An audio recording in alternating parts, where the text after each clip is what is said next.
It is time to get on my feet and walk over to the other side of the expansive Studio 9 here at the beautiful TSN Scarborough campus. Go hang out with Bruce Boudreau, our NHL analyst, who I can confirm has packed all of his items for this trip. You look great. I checked, I got my socks, everything right now. I haven't forgot a thing.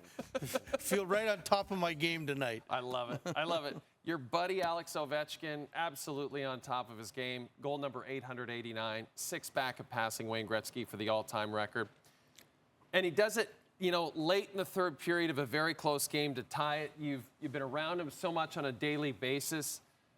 It's an important game, so can't be any surprise to you that he would raise his level in a game like that. It's no surprise, but you look through history, and it's in baseball, it seems like the best hitter always comes up with 2 out in the bottom of the 9th.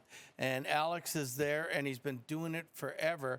And, I mean, the same way, finding that open space, somebody getting the puck to him, and him being the hero. I mean, they didn't win the game, but it didn't matter. They got the point. They proved they could play in the big games. And that shot is so lethal at 39, just the same as it was at 21. Yeah. He gets it on his stick, and you can't catch it coming off because that big hook almost makes it curve in mid-flight. And he's so strong. He doesn't have a lot of movement in his body when he shoots the puck. So it's great to see him that excited about goals. And you know, it's closer. I'm thinking, I wonder if Wayne was going, you know what?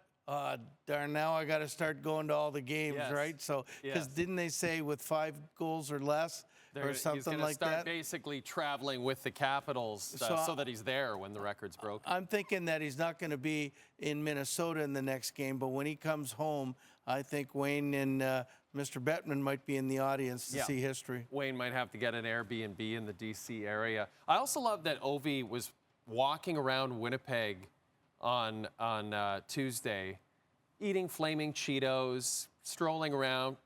Does this surprise? I just love that he's just wandering around Winnipeg. Nothing bothers him. Right. Yeah, right. And he takes everything in stride. He's probably churning inside all the time. But every time you, unless he wins the cup, and when you see him interviewed, he looks so calm. And he tries to pretend he's really calm. I think he's a little wound up, but I mean, who's walking outside in Winnipeg? Yeah. And if they don't have to, if they don't have to commute from one place to another, like their house. He could have gone under the mall though. But Alex has no fear. He doesn't mind talking to people. He's friendly and everything else. And people come up to him and talk to him. He'll be as courteous to anybody. He's the perfect superstar, if you ask me. Yeah, he took a bunch of pictures with people. Everyone seemed to say he was a great guy. So the 2 best teams went head-to-head in Winnipeg. What kind of a statement is it to beat the best team from the opposing conference? Well, you know, I think win or lose, okay? You play the best team, a team that might win the Stanley Cup. You're sitting there in the dressing room afterwards said, man, we played them and we either beat them or in this case they lose by a goal. And you sit there and say, we've just played the best team and we were there for every inch of the way. Mm-hmm. That makes you think you can win the Stanley Cup. It's an awe-inspiring moment when you sit there and go, hey, we're there. Like sometimes, you know, the last game they'll beat, you know, Philadelphia, or they'll beat one of the bottom feeders this year. But when you can go out and play toe-to-toe with the best team in the other division, you can feel, okay, we didn't win, but man, are we going to have a good chance at winning the Cup? That's how I would feel and have felt in the past. But I mean, it was a great game by the 2 best teams in the NHL at this point, and it played like it.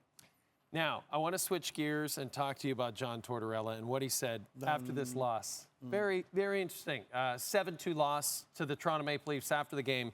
Tort said, and I quote, "This falls on me. I'm not really interested in learning how to coach in this type of season, where we're at right now, but I have to do a better job."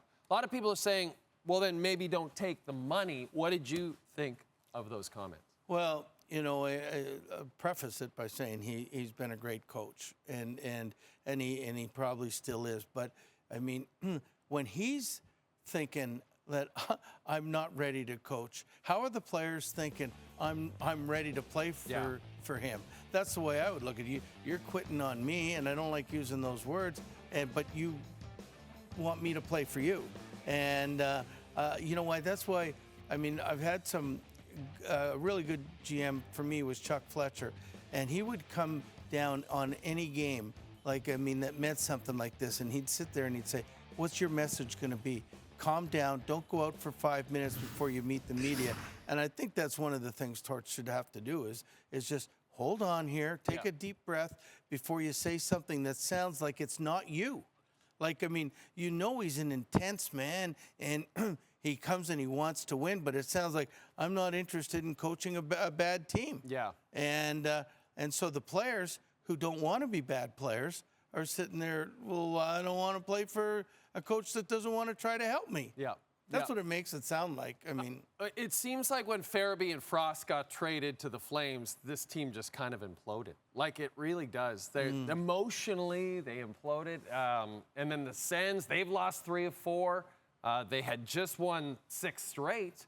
How does Travis Green get more out of these guys at a time when they're right there for a postseason berth? Yeah, and they're right there, and I think their next game is in Detroit, which is going to make it even more vital. And Ottawa's gone from great to bad to great to bad. The inconsistency has been all year, and I think when you're a young team that hasn't made the playoffs, and I would classify Ottawa as that, you're too emotional.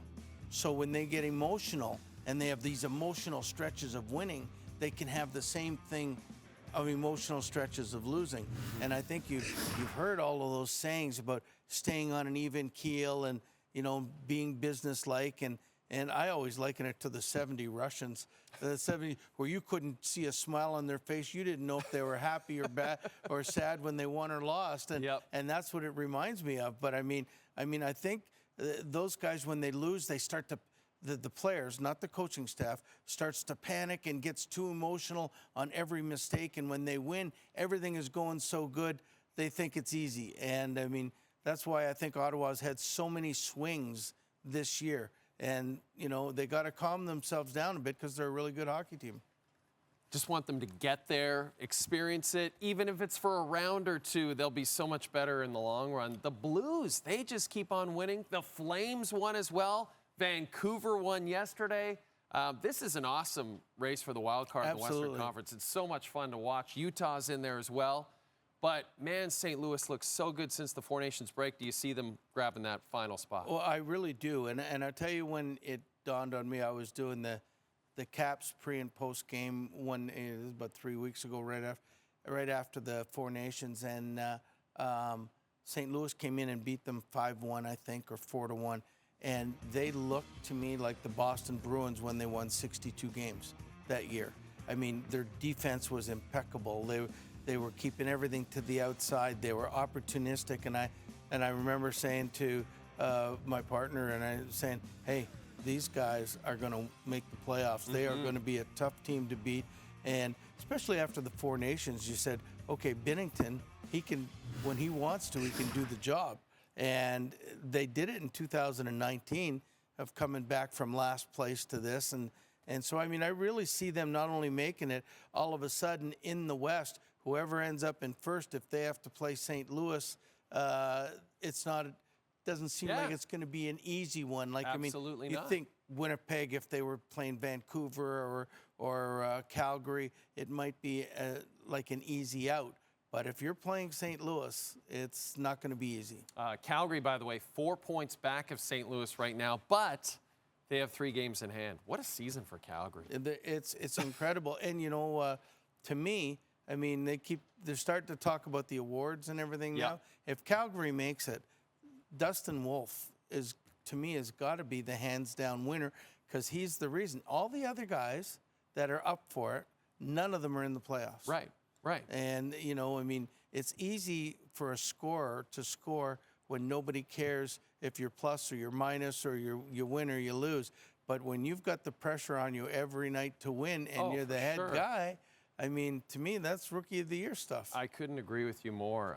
Man, it was great having you on the show once again. It's always great having you, especially when I got all my clothes. I know. It is better when you're clothed. And that's not meaning like, No. I mean. No, I mean, yeah. I've just got a mental block on forgetting things sometimes. I understand. We'll try to make sure we have some extra clothes here for you.